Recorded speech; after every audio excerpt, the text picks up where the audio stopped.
Good morning. Today we recognize the legacy of the 3rd Battalion, 24th Infantry Regiment with a ceremony hosted by the Undersecretary of the Army, the Honorable Gabe Camarillo. Please stand for the arrival of the official party.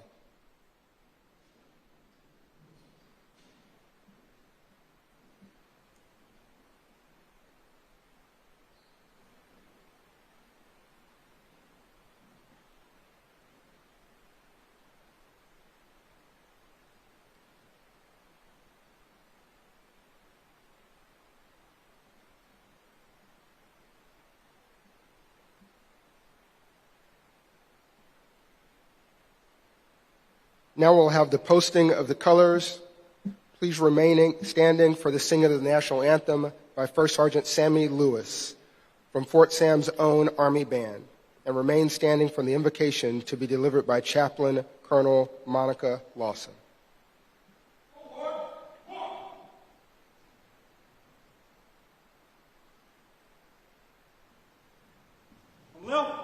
March!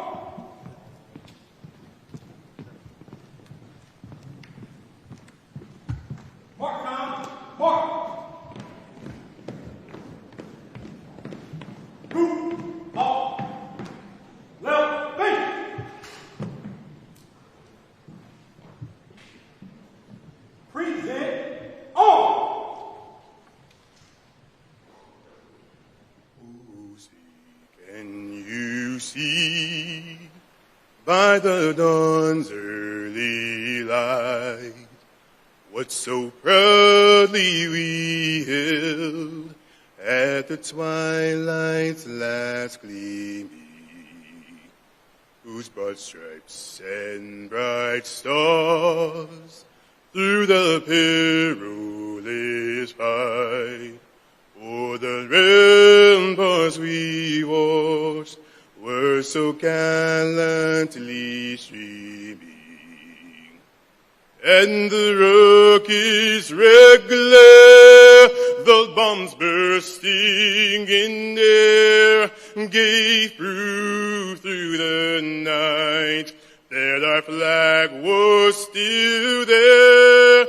Oh, say does that star-spangled banner yet wave o'er the land of the free and the home of the brave. Order! On! Right! Face! Forward! March!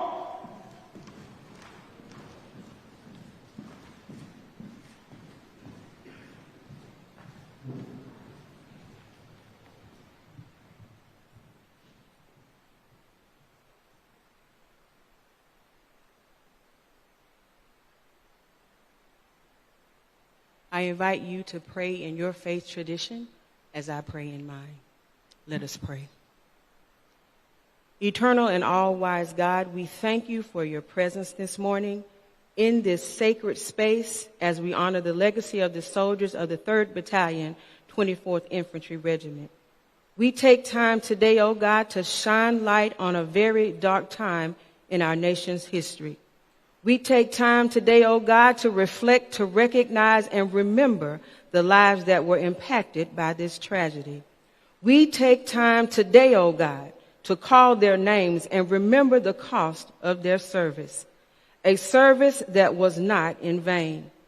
For, dear God, every name that is called is not only etched into this history, but is also etched onto the hearts of those who knew them and loved them. We ask, O God, that for every name that is called, we remember to tell the story of their life and of their legacy, of men who were called to serve our nation and our community. For every name that is called, O God, we ask that you would continue to grant healing, peace, and restoration to their descendants, this community, and generations yet to come. We pray, dear God, that we would never again face such a miscarriage of justice in our ranks or in our nation. Our hope today, O God, is that when we tell the story of this regiment, We will not only be reminded of this tragedy, but we will also honor the lives and legacy of those who serve. It is in your most holy and precious name that we pray. Amen.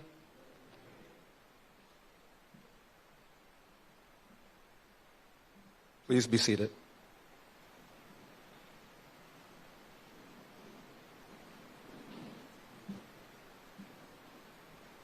Ladies and gentlemen, thank you all for joining us today. My name is Brigadier General Ronald D. Sullivan, and it is my privilege to serve as your Master of Ceremony, especially for this event recognizing the soldiers of the 3rd Battalion, 24th Infantry Regiment. The year was 1917. The United States had just entered the First World War, and Houston, Texas was governed by racist Jim Crow laws. The 3rd Battalion, 24th Infantry, an all-black Buffalo Soldier Regiment, was assigned to guard the construction site that would become Camp Logan. The soldiers came to town with patriotism in their hearts, ready to serve their country faithfully, but were met with racist provocations and physical violence. On August 23, 1917, these tensions boiled over. The soldiers of the 3rd and the 24th clashed with civilians and police in Houston, leaving 19 dead. In the aftermath, 110 men of the 3rd and the 24th were convicted after a mass court-martial in the process that was recognized at the time as unfair. 19 men were summarily executed without appellate review. Even with the backdrop of entrenched state-sanctioned racial segregation, there was an immediate public outcry about the miscarriage of justice. This led to a major overhaul in the military justice system, including establishing due process for service members and a board of review that would later become the Army Court of Criminal Appeals. That seemed to be the end of the story. Most people had moved on. Over the years, the Houston incident had become a historical footnote for niche academics. But the story was very much alive for the descendants of the wrongfully executed and the wrongfully convicted, as well as for a community of judge advocates, scholars, and supporters who came together to petition the Army for the right to right this wrong. It took years of hard work, patience, and hope to bring us to this point. And here we are finally. As an Army officer and judge advocate, I am humbled to be with you today. I am also tremendously proud to currently serve as the chief judge of the same Army Court of Criminal Appeals created in the wake of this Houston incident.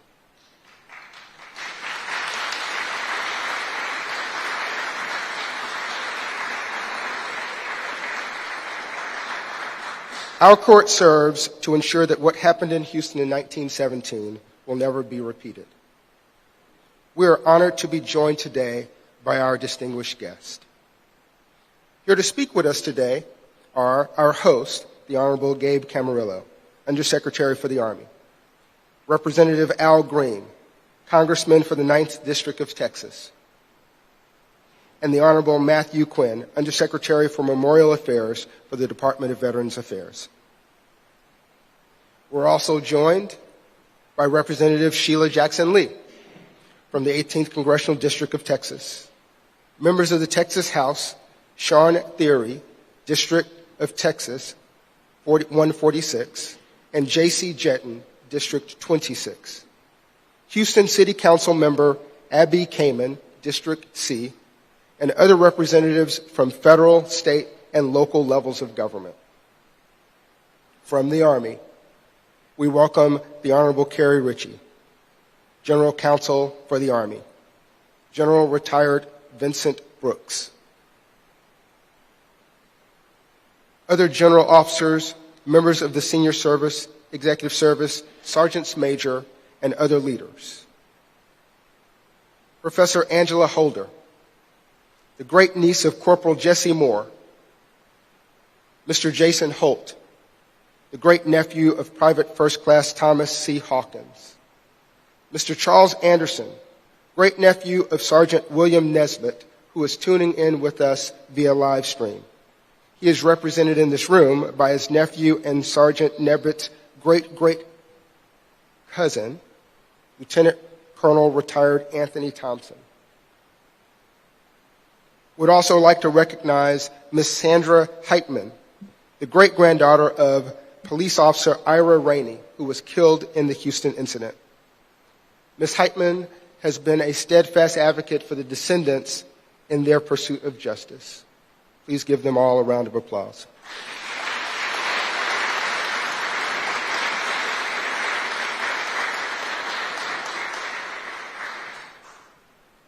We would now like to acknowledge a group of people who have spent years passionately advocating for this cause and who have served as an invaluable resource to the descendants and to the Army.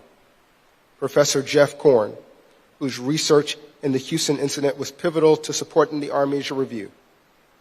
Mr. John Hyman, lead historian for the Justice Project that sought to overturn the convictions of the soldiers from the 3rd to the 24th, and Lieutenant Colonel retired Drew Brennerbeck, pro bono lead counsel for the Houston incident clemency petition, whose passion for this cause is unmatched.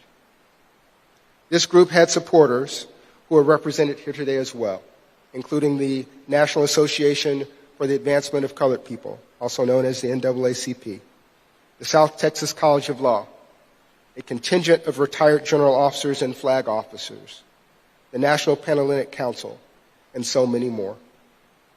And of course, look at this venue. There's no more fitting place than the National Buffalo Soldiers Museum as a place to gather today. We thank Captain Retired Paul Matthews, the founder of this museum, and Desmond Bertrand Pitts, its CEO. Today, we remember the soldiers of the 3rd to the 25th. May we remember them, revere them, honor them today and every day for their service and dedication to our nation.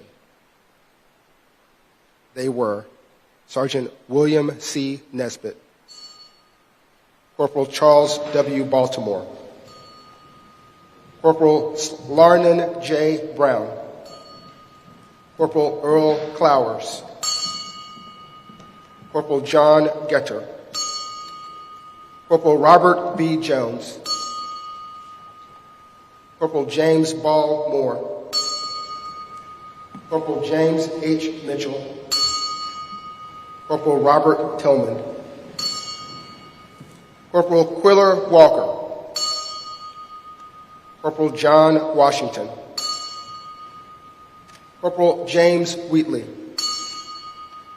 Private First Class Howard E. Bennett, Private First Class William D. Boone, Private First Class William Brackenridge, Private First Class William Burnett, Private First Class John H. Goad, Private First Class Thomas C. Hawkins, Private First Class John H. Hudson, Jr., Private First Class James R. Johnson, Private First Class Ben McDaniel, Private First Class Alvin Pugh, Private First Class Stuart W. Phillips, Private First Class Carlos Snodgrass, Private Ernest E. Adams,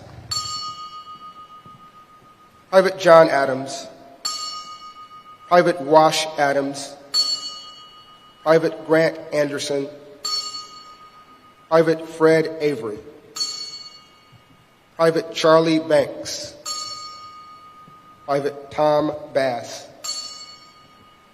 Private Douglas T. Bolden, Private Fred Brown, Private Richard Brown, Private Robert Brownfield, Private Walter Burkett, Private Allie C. Butler, Private Harrison Capers, Private Ben Cecil, Private Henry Chanot, Private James Coker, Private Babe Collier, Private Abner Davis, Private Ira B. Davis, Private Isaac A. Deo, Private James Divins, Private Gerald Dixon, Private William L. Dugan, Private Oliver Fletcher, Private James Gaffney, Private Callie Glenn, Private Henry Green, Private Charles J. Hatton, Private James R. Hawkins, Private Glenn L. Hendrick, Private Walter T. Johnson, Private George Hobbs, Private Norman V. Holland, Private William J. Hugh, Private Albert T. Hunter, Private John Jackson, Private Frank Johnson, Private William S. Kane, Private John Lanier, Private Richard Lewis, Private Doyle Lindsay, Private Warshaw Lindsay, Private Douglas Limpkins, Private William Manns, Private Eddie Maxwell, Private Joe McAfee, Private Thomas McDonald, Private Ed McKinney, Private Louis O'Neill, Private Dean New, Private George H. Parham, Private Leroy Pinkett, Private Edward Porter, Private Will Porter,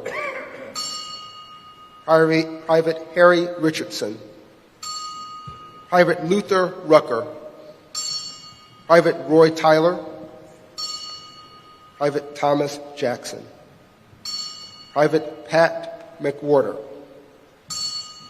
Private Samuel O. Riddle, Private James Robinson, Private John Smith, Private Joseph Smith, Private Robert Smith, Private Jesse Sullivan, Private Joseph T. Tatums, Private Eugene B. Taylor, Private Henry Thomas, Private Walter B. Tucker,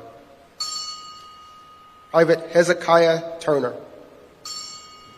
Private Sherman Vel Telsier, Private Henry T. Walls, Private Joseph Wardlow, Private Grant Wells, Private Joseph Williams, Jr., Private David Wilson, Private Ernest Wilson, Private James V. Warford, Private James K. Woodruff, Private Albert D. Wright, Private Risley W. Young, Reuben W. Baxter, Bugler, William Frazier, Cook, Nathan Humphreys, Jr., Cook.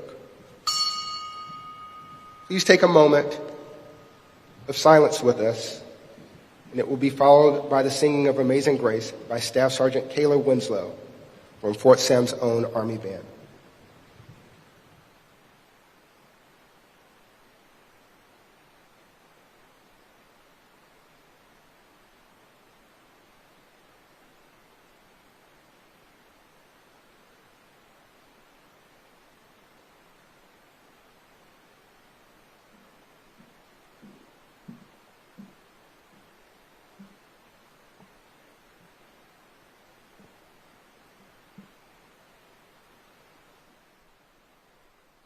Amazing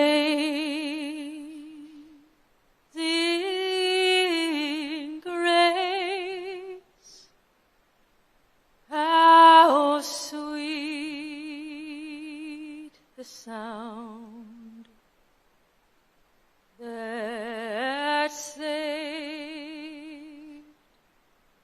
a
was blind,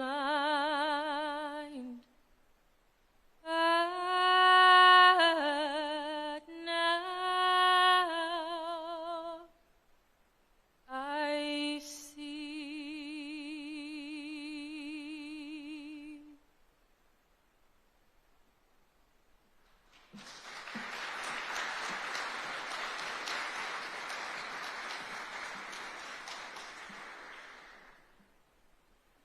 Thank you, Staff Sergeant Winslow. Ladies and gentlemen, it is now my distinct honor to introduce our host for today, the 35th Undersecretary of the Army, the Honorable Gabe Camarillo. In this role, he serves as the Army's Chief Operating Officer and Chief Management Officer, helping to oversee a budget of more than $170 billion and shaping responsibility for the manning, training, and equipment of more than 970,000 soldiers across active, guard, and the reserve components. Mr. Camarillo's prior career includes significant experience in law, government, national security, and private industry. Ladies and gentlemen, please welcome the Honorable Gabe Camarillo.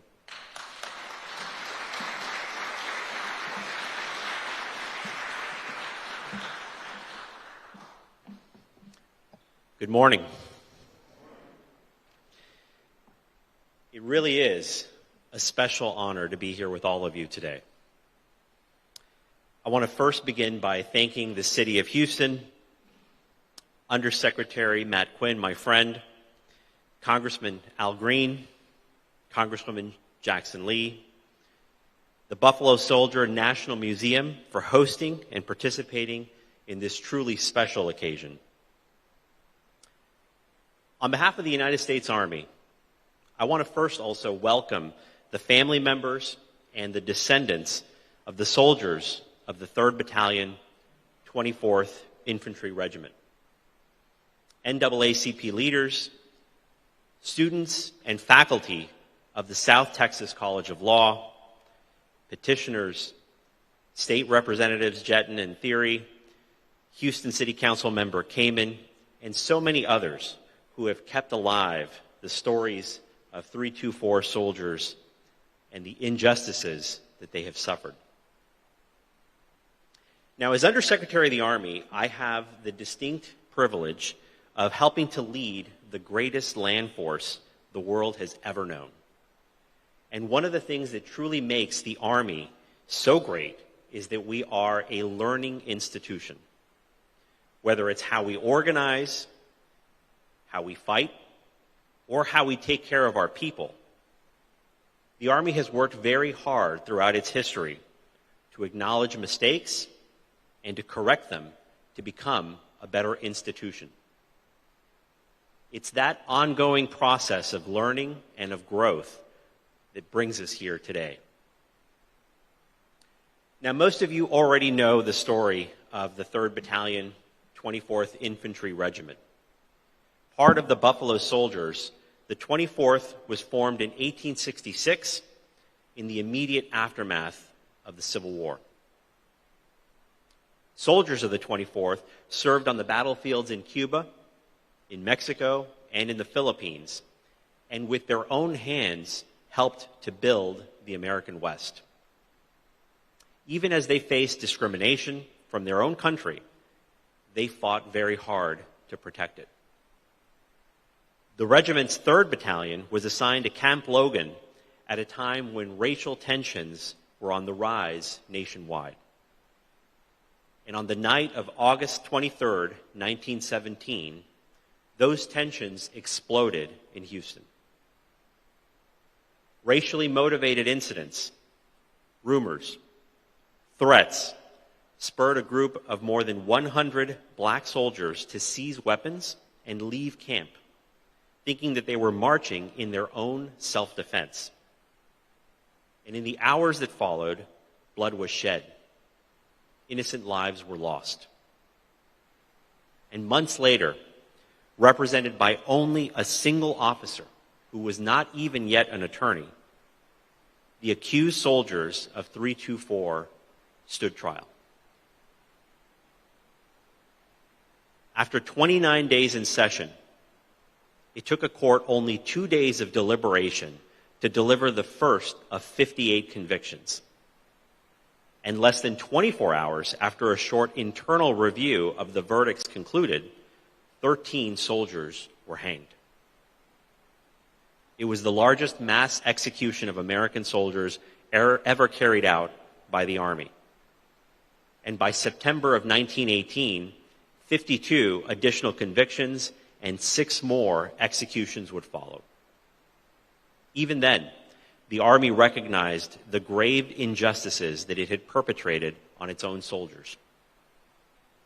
Immediately following those 13 executions, the Army implemented a regulatory change that required then the War Department and presidential review of any subsequent court-martial death sentences. The violence and the aftermath also laid the foundation for a trial, post-trial, and appellate review process that today is a core part of the Uniform Code of Military Justice. As a direct result of the events of 1917, generations of American soldiers of all races and of all backgrounds have enjoyed more equal protections under the law. But the soldiers of 324 did not benefit from those protections. And so the Army has undertaken a process to restore their honor. Now, as a Texas native myself, I was grateful to participate in that process early in my tenure in this job. In February of last year, at Fort Sam Houston National Cemetery in San Antonio, we unveiled the interpretive grave marker at the gravesite of 17 of the deceased soldiers, and at the time, we announced a review of the 110 court-martial convictions. That marker has helped to tell this vitally important story and to keep alive the promise of honor restored. Today, we're here to deliver on that promise. And today, we formally announce 3 concrete steps to restore the honor taken from the soldiers of the 3rd Battalion, 24th Infantry, all those years ago. First, the Army hereby sets aside all 110 court-martial convictions of 324 soldiers stemming from the events of August 23, 1917.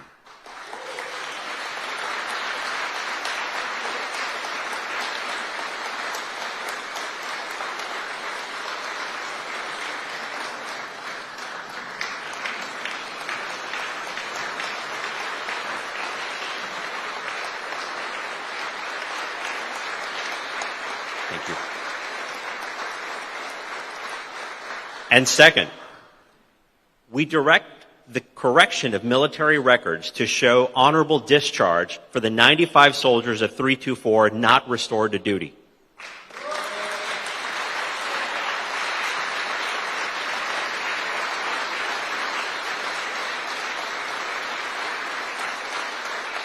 Third and finally, in partnership with the VA, we've established a mechanism to deliver survivor benefits to families long denied the financial resources owed to them. Thank you. Thank you. It gives me tremendous pleasure to mark this occasion, especially in a room full of people who have hung on so tightly to these memories for so many years, some of whom it's been a lifelong journey, as we discussed earlier this morning. For the descendants, 2 of you, who you'll hear from shortly, the soldiers of 324 are not just a list of names, nor are they characters in a movie. Mr. Jason Holt, he remembers his great-uncle, Private First Class T.C. Hawkins, as a great man who was proud to serve, and he wore the uniform of a soldier, even though he was seen in the eyes of so many as a second-class citizen. Professor Angela Holder was only 6 years old when she first saw an old photo of her great-uncle, Corporal Jesse Moore, on a family bookshelf and started to ask the tough questions that got us to where we are here today. During her journey, even as those hard questions began turning up challenging answers, I know that Professor Holder and her entire extended family have continued her uncle's legacy of service to this country. They have never faltered in their pursuit of justice and fairness. And through it all, they've maintained an unbound optimism in the goodness of their fellow man. Lieutenant Colonel Anthony Thompson is here as well, representing his uncle, Charles Anderson, who I met, by the way, on FaceTime earlier today. Both of them are proud descendants of Sergeant William Nesbitt, who alongside T.C. Hawkins and Jesse Moore were among the first 13 soldiers of the 24th to be executed. And just note, I said Lieutenant Colonel Anthony Thompson. The spirit of service and public service in that family continues to this day. And as the families of the 324 soldiers sit here in the audience, I can only imagine the mixture of pride in their relatives' service and pain in how they were treated. Ms. Sandra Heitman is also in the audience today and is no doubt feeling that same blend of emotions. Her great-grandfather, Ira Rainey, was a Houston police officer who was killed on that horrible night in August 1917. And I know that Ms. Heitman, who has worked in law enforcement herself throughout her career, has held fast to his memory while still strongly supporting the Army's decision to restore honor to the soldiers of 324. Mr. Holt, Professor Holder, Lieutenant Colonel Thompson, and Ms. Heitman, you and so many others now join a distinguished list of courageous fighters who have pushed the Army to be better since its inception. In a final letter after receiving his death sentence, Private T.C. Hawkins wrote to his mother and father that, quote, by the time this letter reached them, he would be beyond the veil of sorrow, in heaven with the angels, end quote. Sadly, we cannot ease the sorrow that Private Hawkins and his family felt. As much as we want to, we cannot revise this difficult chapter in our past. But we can learn its lessons. We can use them to create a more just future for all Americans, including those who have bravely chosen to wear the Army uniform. To the descendants of the 324, I hope you find some solace in knowing that the Army has chosen to formally honor your relatives and that their legacies will live on. I know the memory of the 324 soldiers will stay with me personally. It will inspire me, and it will continue the hard work of making our Army a better institution. Thank you again to our hosts and to all who have joined us for this special occasion.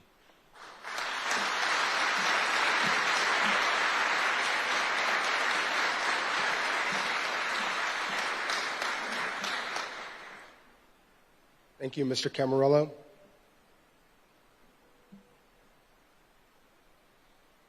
Our next speaker is well aware of what it means to memorialize those who have passed on before us. The Honorable Matthew Quinn is the 7th Undersecretary for Memorial Affairs for the Department of Veterans Affairs.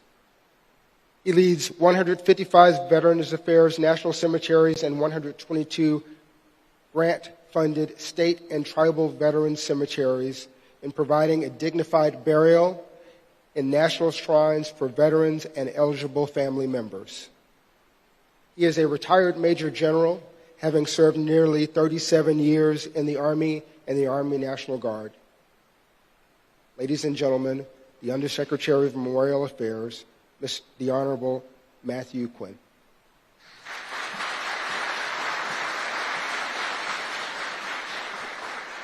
Well, good morning, and to those who are here, service members, both past and present, to our elected representatives, and certainly, most importantly, to our family members. It's a great, great day to be here in Houston. I'm privileged to join you all as the Army works through this process. General Sullivan, thank you for that introduction. Undersecretary Camarillo, my friend, I'm truly honored to participate in this ceremony, especially in this setting at the historic Buffalo Soldiers National Museum.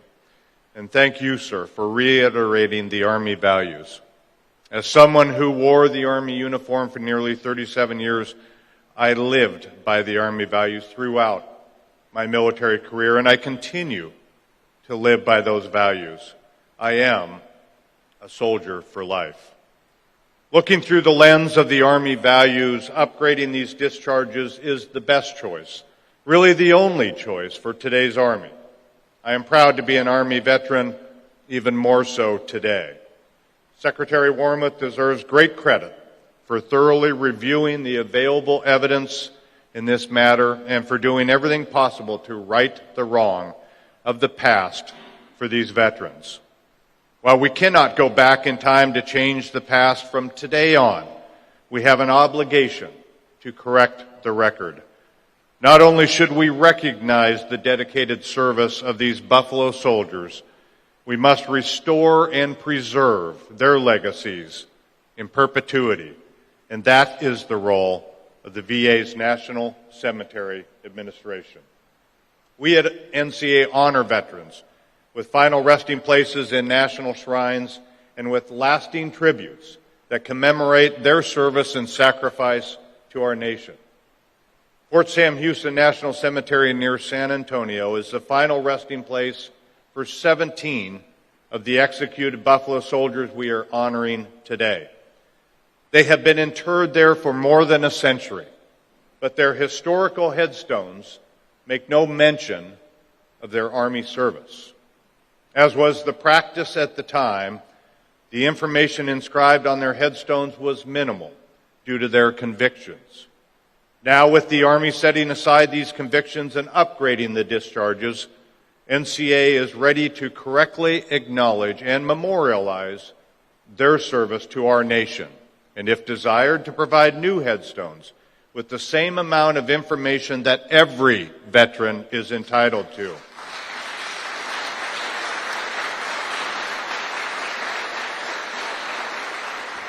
Our Army has made this right, and we at NCA will make this right for future generations. As Undersecretary for Memorial Affairs, I will do everything in my power to make sure that each of these veterans has a proper grave marker at his final resting place. This is certainly possible for the 17 who are resting at Fort Sam Houston National Cemetery. Army is working with the families, and together we will carry out the wishes of the next of kin for their veterans' place of honor. For the soldiers who are not interred in a national cemetery, the VA will do whatever we can to properly memorialize them and to preserve their legacies. We will work tirelessly to accomplish this.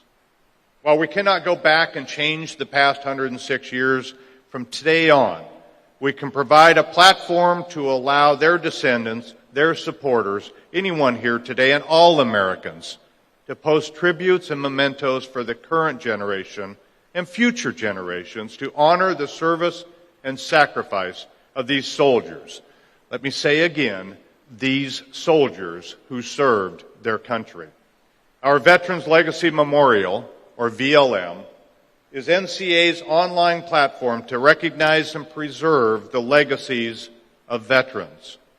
Personal memorial pages are going live today for the 17 Buffalo soldiers who are interred at Fort Sam Houston National Cemetery.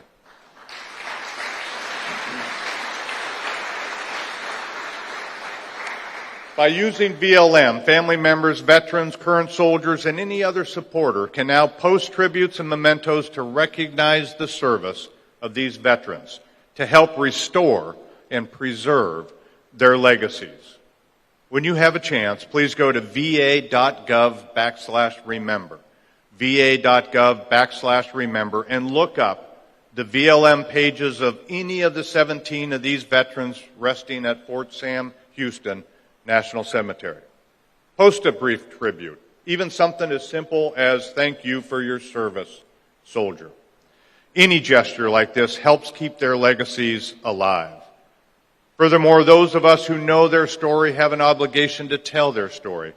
We owe it to them to discuss their service to our country, no matter how painful it is to recollect how their legacies were nearly hidden and ignored.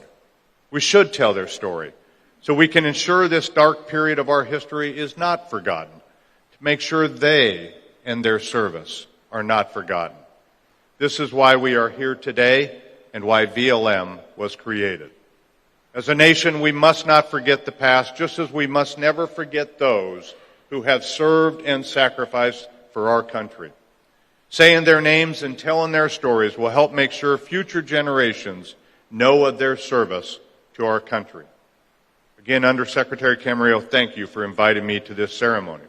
I assure you, sir, that the National Cemetery Administration will do whatever possible to recognize and preserve the legacies of these veterans in perpetuity.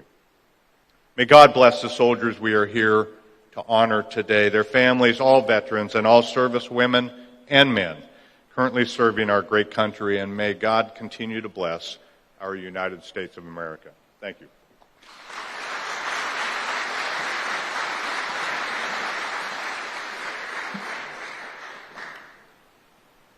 Thank you, Mr. Quinn.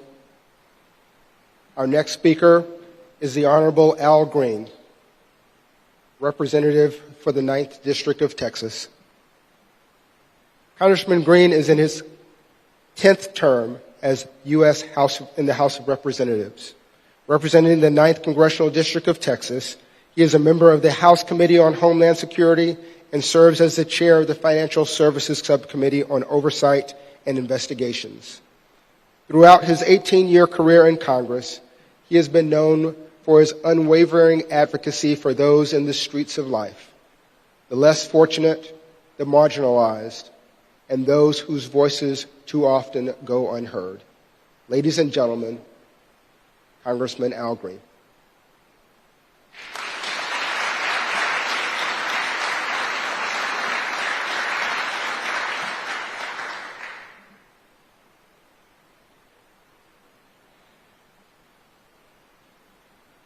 I don't know about you, friends, but it really meant something to me to see a brigadier general of African ancestry standing here today in charge of this program. It meant something to me.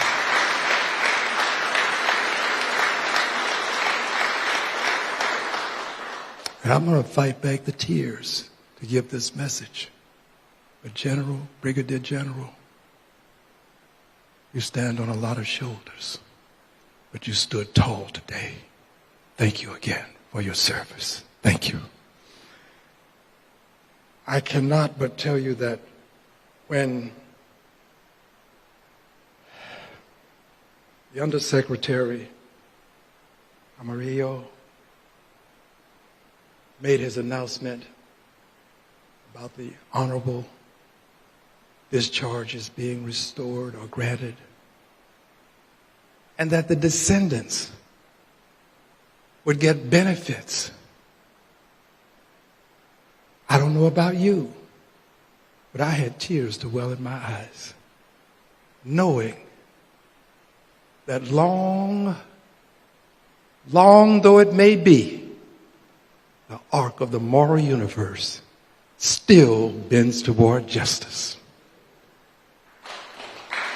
Still bends toward justice.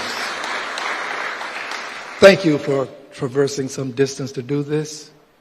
You performed your function in a stellar fashion. And I want to thank the Secretary for having you as an Undersecretary. I thank the Secretary. I did write her a letter.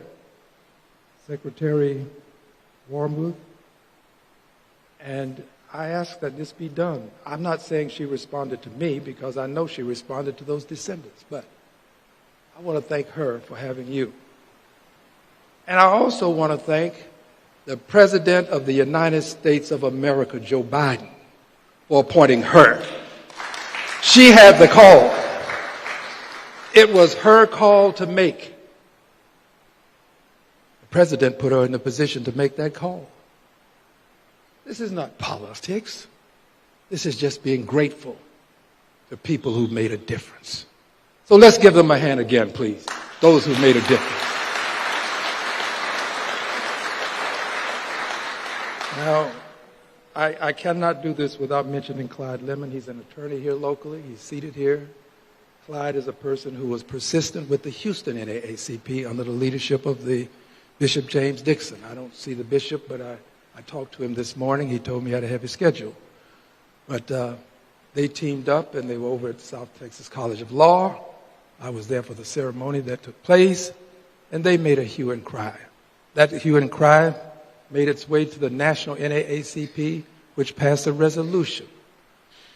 But none of this would have been done but for the descendants. The descendants. The family members who just wouldn't give in, wouldn't give up on the fight to correct an injustice. Sometimes you just wonder, how do people struggle through the years with the pain and yet take such bold steps forward to get things like this done? You have been saluted, but I don't think you'll ever be saluted enough.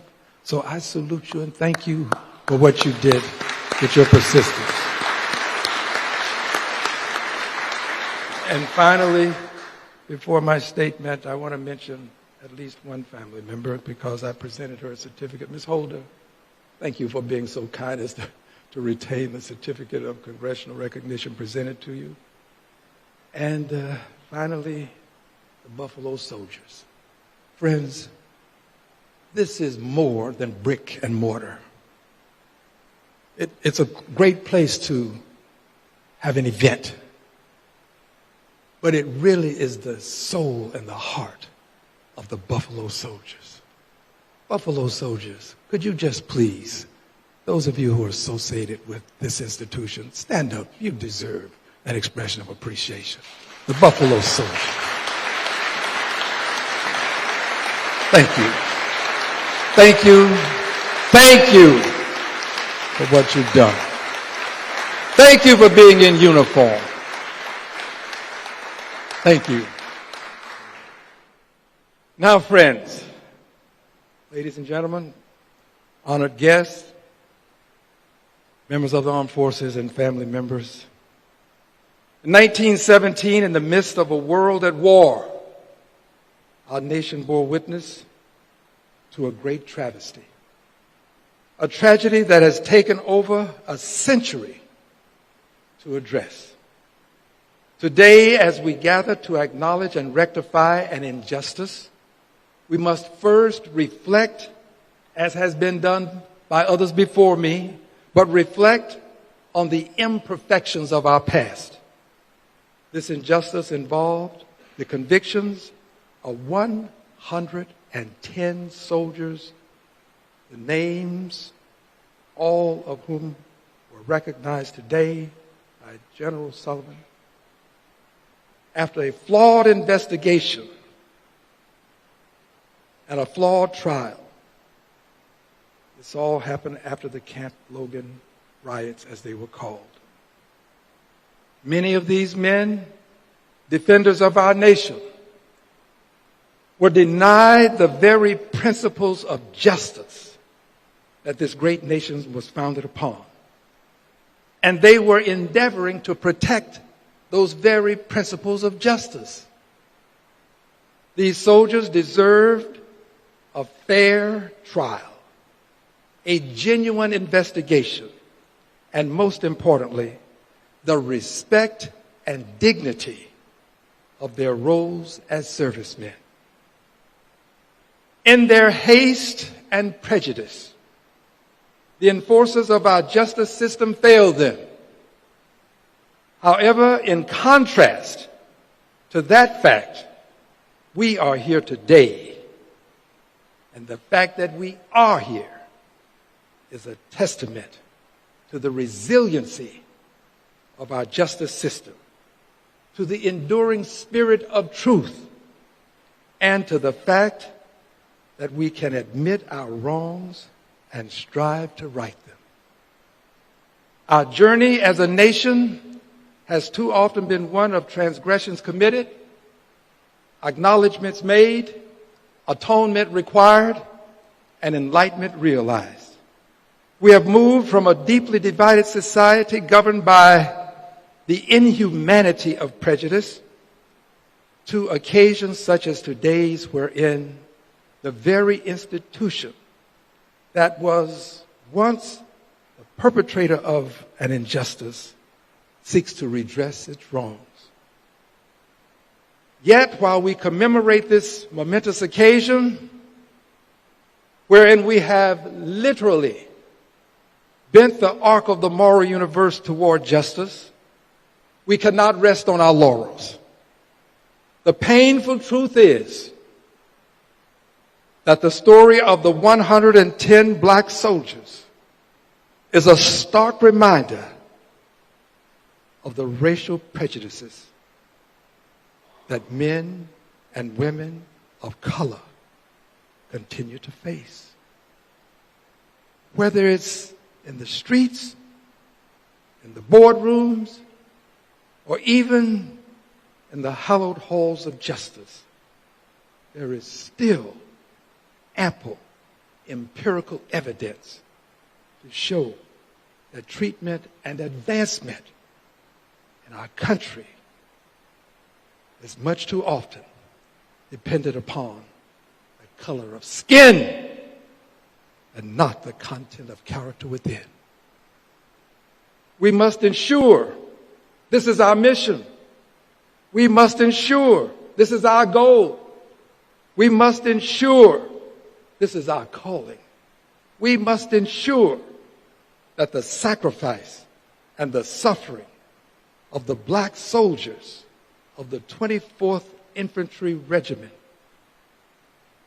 inspire us to fight for a more equitable, just, and inclusive America.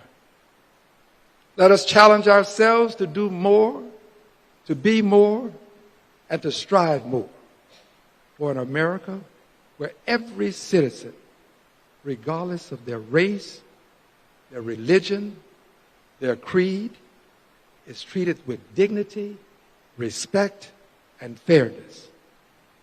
The exoneration of these soldiers is a step in the right direction. But my friends, my brothers, my sisters, our work is far from done.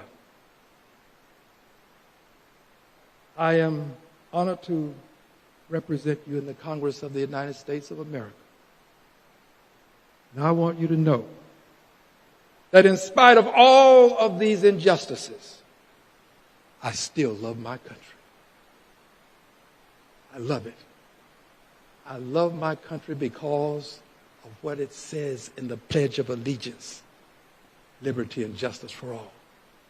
I love it because we believe that all persons, as extolled in the Declaration of Independence, are created equal and endowed by the Creator with certain inalienable rights, among them life, liberty, and the pursuit of happiness. And I love it, Councilwoman Kamen, because it affords us the opportunity to correct the injustices of the past. They may occur, but if we take it upon ourselves, we can bend the arc of the moral universe toward liberty and justice for all. God bless you, and God bless the United States of America. Thank you, my dear brothers and sisters. I thank you.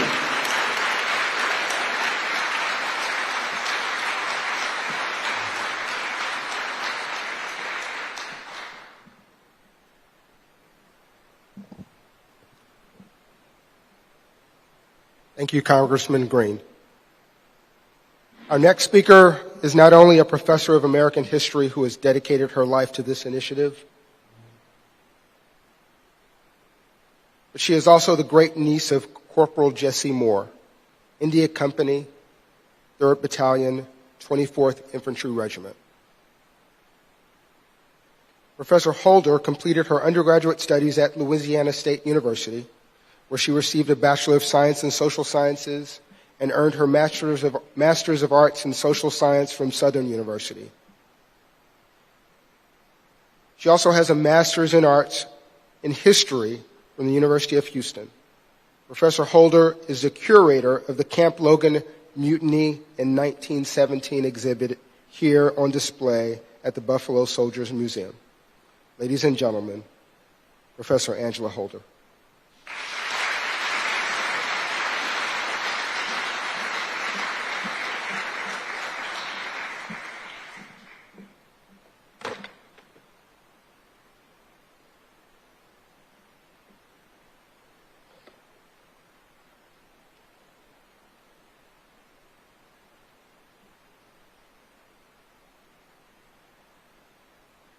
Good morning, everyone.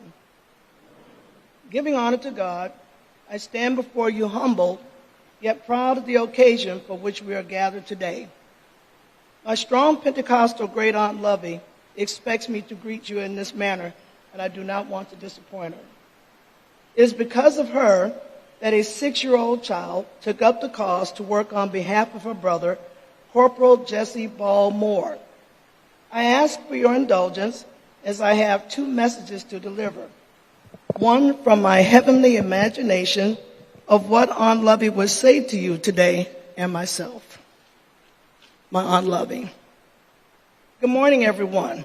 My name is Lovey Ball Kimball. I am the sister of Corporal Jesse Ball Moore. I want to start out by saying thank you and God bless you to each and every one of you for what you did for my brother. Words cannot express the joy in my heart, but I will try. When our mother received the box with Jesse's coat, Bible, goodbye letter, and $1, it devastated her. She told him not to go back because she felt something bad would happen to him, and this box confirmed her fears. He first signed up with permission from Uncle Alec Moore, his guardian. He worked for a bit after his first service ended. And times being what they were, he wanted to go back to the Army. Well, that uniform did make him look good, and he felt important serving his country. In Baton Rouge, there were programs honoring the men who served, and we participated in these services to keep his memory alive. I kept a picture of him and named my daughter Jessie. She was born before he died, and after he died, we still had a Jessie to love. My sister Beulah Ball Turner died at age 31 and left a 4-year-old daughter, Laurel, and my brother-in-law, William Henry Turner. Laurel would marry and have 3 children who I would care for in the place of my sister. It was one of these children, Angela, that would do the work I'm thanking you for today. Angela saw the picture of Jesse and asked me about him. I didn't know why this child asked questions about him, which stirred the hurt in my heart. But I was told never to lie to a child. I told her he was killed by the Army in Houston, Texas, but we didn't know where he was buried. I felt good at being able to talk about my brother and glad someone young was interested in him. A few months after I told her, I passed on to be with Mother and Jesse, but always watching over Angela. Before I turn this over to her, let me say again, thank you and God bless you for all of what you have done for Jessie. I will now sit back and listen to my great niece. Thank you, Aunt Loving. It is because of you that I took up this cause of Uncle Jesse. I too want to express my thanks and gratitude for the monumental decision-making process it took to get here today. The work on Uncle's behalf has brought me 109 new uncles, and I am proud of and love each and every one of them. First and foremost, this work has never been about me. I am grateful for God's divine intervention, opening hearts, changing minds, and placing compassionate, caring people in my life to get things done.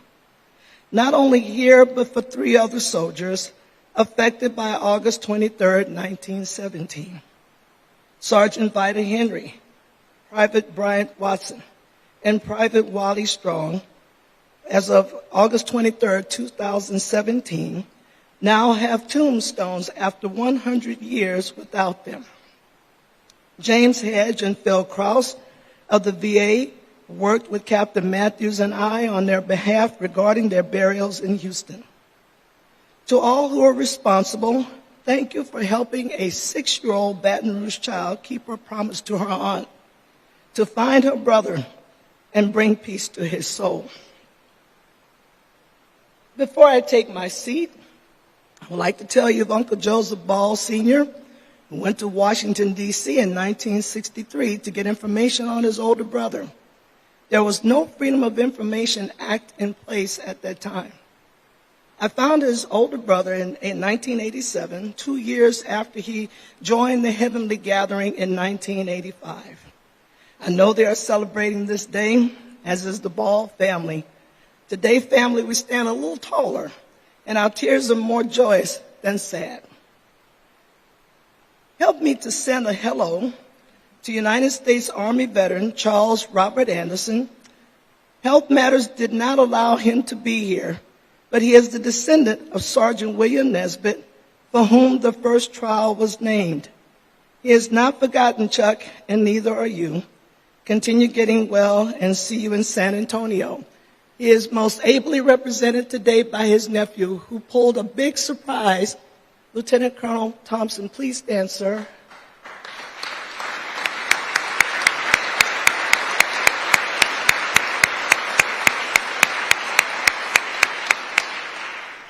Thank you to all who made this day possible.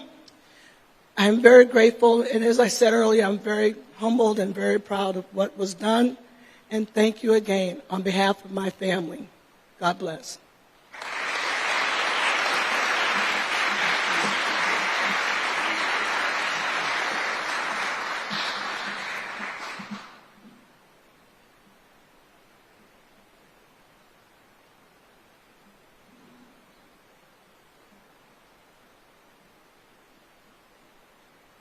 Thank you, Professor Holder.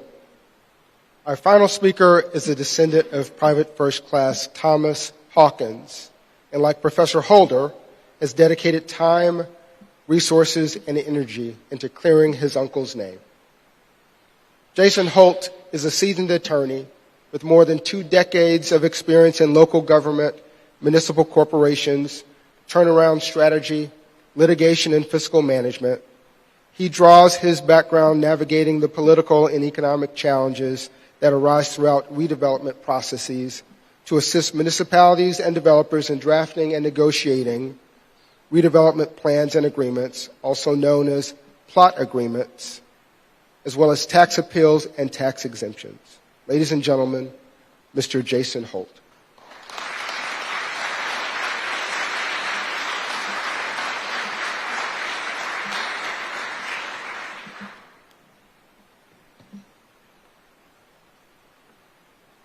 Come on, y'all. It's supposed to be a celebration.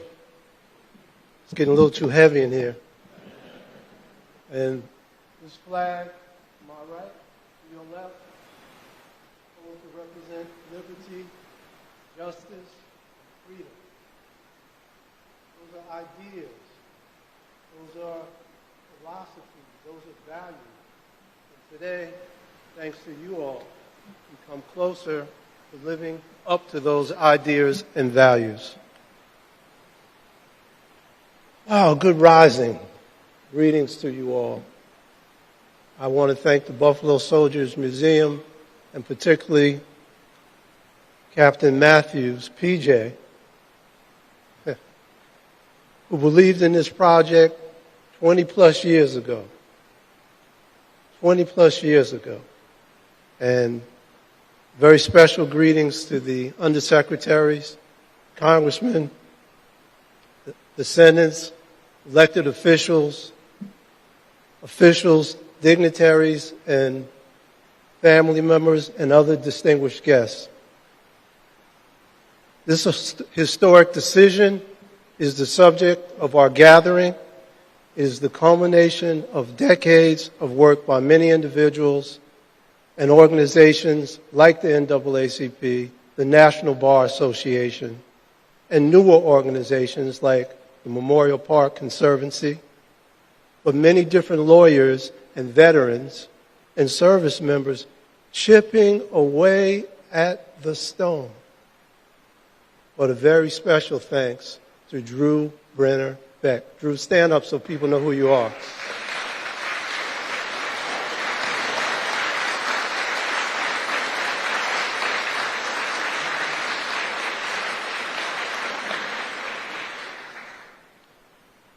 Drew partnered with John Heyman in the South Texas College of Law and the local NAACP, who helped to get us across the finish line. And Angela, you've been my partner in research and advocacy since I had hair. And it was black then. So it's been a distinct honor and privilege to blaze this trail with you. And thank you, Mr. Undersecretary, for allowing me to have a few brief remarks. I promise. I can probably talk for about 6 hours, but it'll only be an hour and a half, you know. We're standing at the crossroads of our history, the convergence of the old and the new. We are standing here because our nation has evolved, and given the nature of this gathering, I thought it best that I begin by expressing my gratitude to you all for approaching this matter with open hearts and clear minds. Today is a day that I believed would happen. I did. I honestly did. But I never thought it would happen in my lifetime. I thought I was going to have to pass it off to my son or my daughter or either one of them or any of them or somebody in the family, my other son, my other daughter. But as a descendant, I trust in the legacy of my uncle, which in his brief time on this earth is one that I am so proud of. You know, legacy is the sum total of your actions during the course of your life. And your life is a sacred journey. It is the privilege that we all have to be alive, have experiences, and walk the face of this earth as human beings. And when weighed on the scale, we all pray that the scale is balanced on the side of virtue, buttressed by the courage to have made the decisions that cut to the core of our fundamental DNA as human beings. Today, I see that courage. I see that courage in the families, in the service, our elected representatives, and in the undersecretaries in our government, reflecting the values and ideas that are subsumed within those flags. It's not easy to walk it. Hey, anybody could talk it, though. It's not easy to walk it. Whether you agree or disagree with what happened in that courtroom, on this day, there is a recognition that justice did not prevail. An immortal wound that was inflicted on due process in military jurisprudence can only be healed by the setting aside of the convictions of these soldiers. Indeed, Congressman, as you spoke of the moral compass that beats in the heart of this nation could not allow these convictions to stand any longer. I mean, the wheels of justice grind slow. It's only 100 years, but it happened. Today, the legacy of these soldiers, their patriotism and service to our nation, protecting freedoms that they themselves could not enjoy, is being respected and uplifted. I pray with all my heart that their souls witness these moments of reckoning and are set free. Let it be said to the Buffalo Soldiers by all who are gathered here in this space in the spirit of love, decency, and atonement that your souls are welcome here. Please say it with me. Your souls are welcome here. Your souls are welcome here. We stand on your shoulders, on your sacrifice, on your suffering, on your commitment to love of this country, on your wearing of the cloth, the very fabric, the cloth of this nation. We need to acknowledge that, and today, Undersecretary, you have done just that. So I want to personally thank you for that. Since in many respects we are here to celebrate and acknowledge the spirit of the men of the 24th, I would be remiss if I didn't repeat something that already happened. Traditionally for me, I like to call the names of the first 13 men that were executed. Now, in a discussion the other evening with Angela, she actually helped remind me that there was an order to who stood on the gallows. So there was an order for the first 13 men. They were sentenced to be hung by the neck until dead. And I told that to somebody, and we were having a discussion. And they said, what? I said, yes. The sentence said, sentenced to be hung by the neck until dead. That's not a reflection of what we were talking about. That's not our better angels. So they were executed without a fair trial, review or appeal. So if you will indulge me, I would like to call their names. Is that okay? All right. Corporal, I'm going to call their names in the order in which they stood on the hanging scaffold. Corporal Charles Baltimore, 1. Private Ira B. Davis, 2. PFC William Breckenridge, 3. Corporal Lornan J. Brown, 4.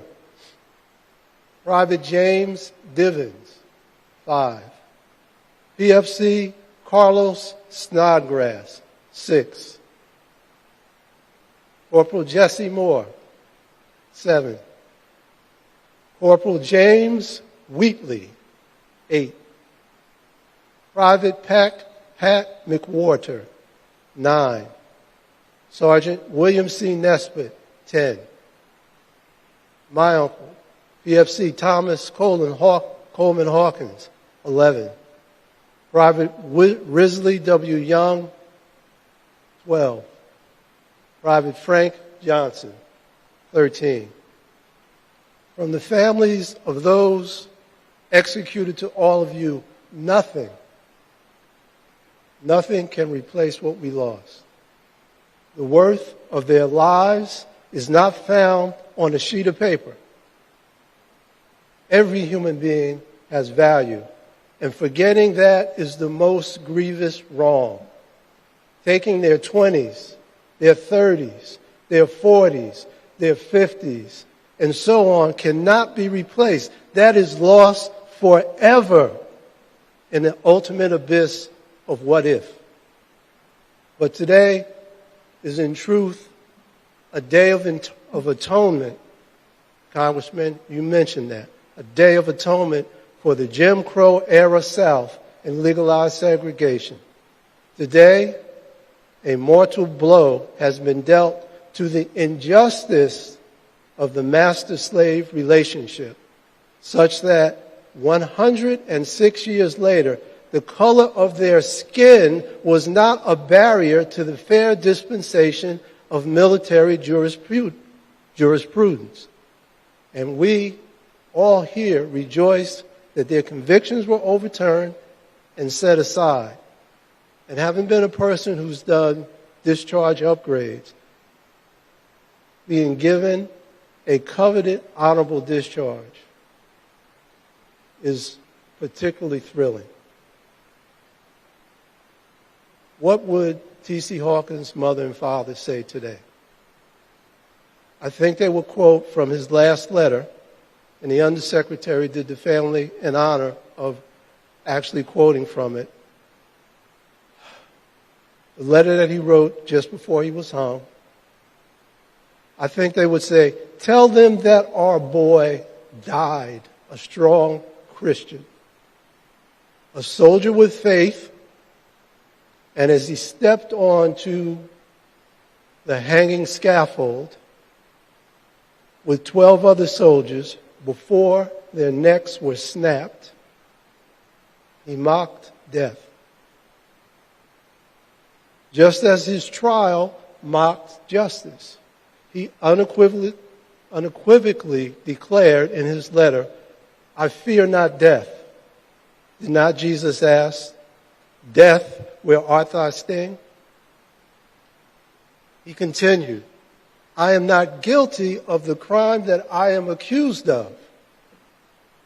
But mother, it is God's will that I go now and in this way.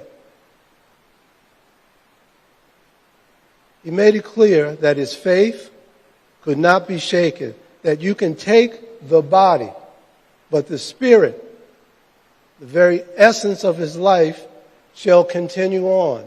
The spirit shall rise, just as truth crushed to earth shall rise again and again and again until the injustice that struck down the body is addressed.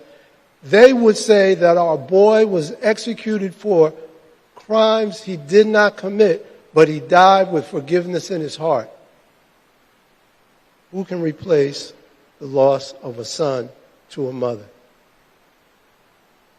They would say, where do we go to get our boy back? Ironically, for Thomas Coleman Hawkins, he penned a letter in February of 1916 to his father, trying to calm his dad's concern that he would never see him again in this life. That was 1916. Little did he know the fate that awaited him, and that these concerns would prove to be true. Consequently, again, we are here 106 years later discussing the events of that fateful night in August and the resulting trial that scorned justice. So I ask, what would T.C. Hawkins say?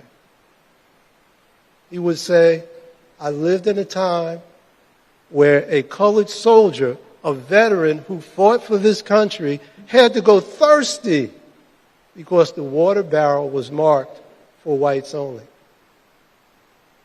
I lived in a time when indiscriminate abuse by the police was condoned, when our tools of self-defense were being stripped away. But we had pride. We had dignity. We wore the uniform and earned our respect. We stood tall because we were soldiers of the 24th Infantry, colored troopers, Buffalo Soldiers. Our legacy was robust, stout, and durable. We had families who believed in us and believed in our mettle right here in Houston. And thus comes the question that life asks each one of us. Where do you stand when your faith is tested? What price are you willing to pay to hold on to your honor and to stick to your principles? Are you willing to pay the ultimate price? He answered that question with intestinal fortitude and grit in the final moment of truth. His legacy was cemented.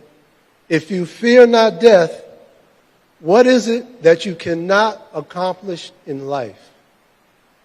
Today, he would say that my faith has been rewarded, my family and our collective legacy is heightened, my ledger has been cleared. This was only a snapshot in time of what our ancestors had to experience just 42 years after the adoption of the 13th Amendment. A snapshot that stands in stark contrast to our better angels and to whom we aspire to be. I am sure that 106 years ago, the men of the 24th never dreamed about being in a room like this with such enthusiastic supporters of a clemency petition, nor would they have thought that even posthumously their convictions would be set aside.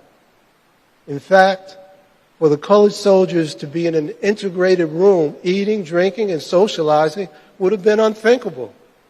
But time has a way of instituting changes. We may not always realize the far-reaching impact that our individual struggles will have on our fellow humankind, but be assured that this snapshot in time has done more to acknowledge and preserve our history than we can fathom at this moment. It seems like it's just the right time. I'm privileged to enjoy a lot of the privileges that this country has to offer. I'm a practicing lawyer with a great firm, CSG Law, and as I stand here and look out, it's not due to my own sacrifice. It's due to the sacrifice of those who came before me, of those who were willing to pay the ultimate price. Faces, names, people too numerous to mention, organizations, men with courage who said, hey, it's not right. 106 years is too long. So it's been my privilege and honor to have represented my family throughout these many years, those that are here and those that have passed on, and to speak on behalf of those whose voices were silenced. The poetic justice of this moment in this building. PJ, this ain't your garage, man. And it's not that little house over there anymore. The poetic justice of this moment is not lost on any of us who have been walking this trail for so long. Today, the men of the 24th are not forgotten. They are remembered. Today, one more giant step towards righteousness has been realized.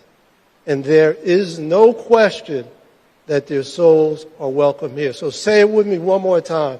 Your souls are welcome here. Thank you for listening.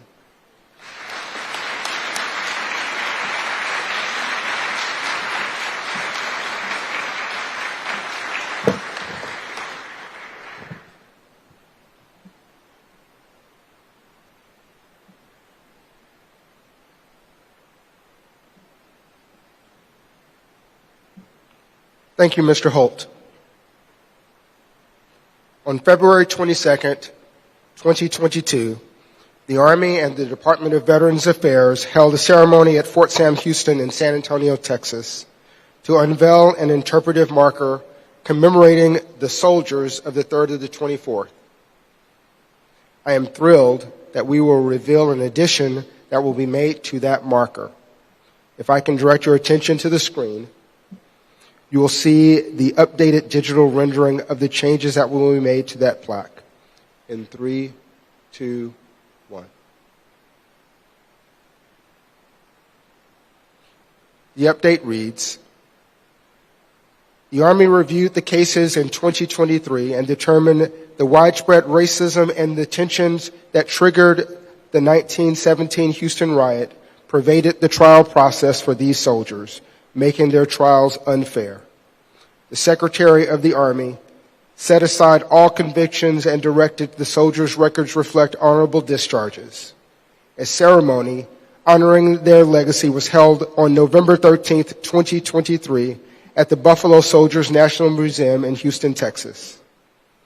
Thank you to our friends at the Department of Veterans Affairs for this gorgeous rendering and addendum, which will honor the 3rd of the 24th permanently at Fort Sam Houston. Please give a final round of applause for their dedication and tireless efforts.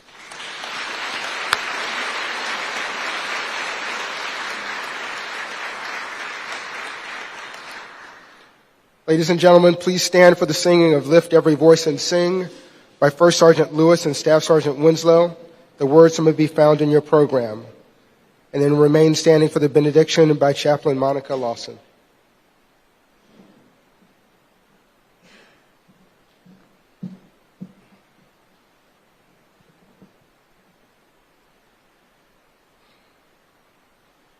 Lift every voice and sing till earth and heaven ring. Ring with the harmonies of liberty. Let our rejoicing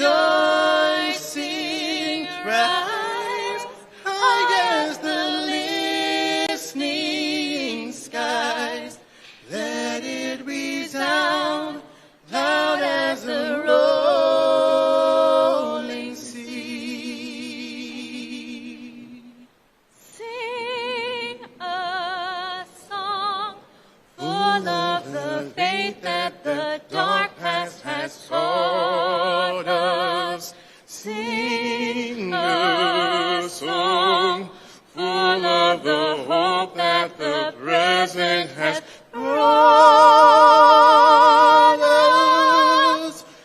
Facing the rising sun of our new day begun. Let us march on till victory is won.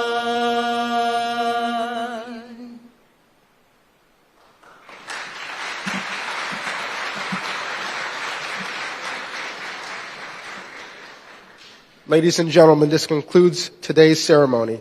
Please join us after the ceremony for a reception in the rear of this room. If you would like a tour of the museum, it is open to our audience until 2 p.m. for self-guided tours. If you have any questions, please find an escort. Thank you again for attending this wonderful ceremony.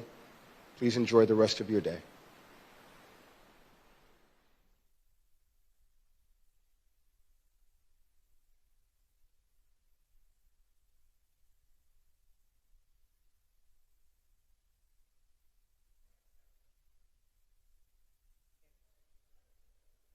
Well, let the church say amen. That's probably the quickest.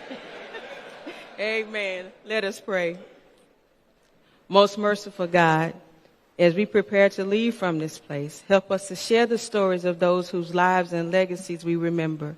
We ask, oh God, that the healing of hurt that has lingered for decades begin to manifest itself in a very real way. May we intentionally seek to live by the words of what you, oh God, require of us, to act justly, to love mercy, and to walk humbly with you. We also ask, dear God, for your blessing upon the food that has been prepared for the reception. May it be a nourishment to our bodies and the fellowship a nourishment to our souls, for our souls are welcome here.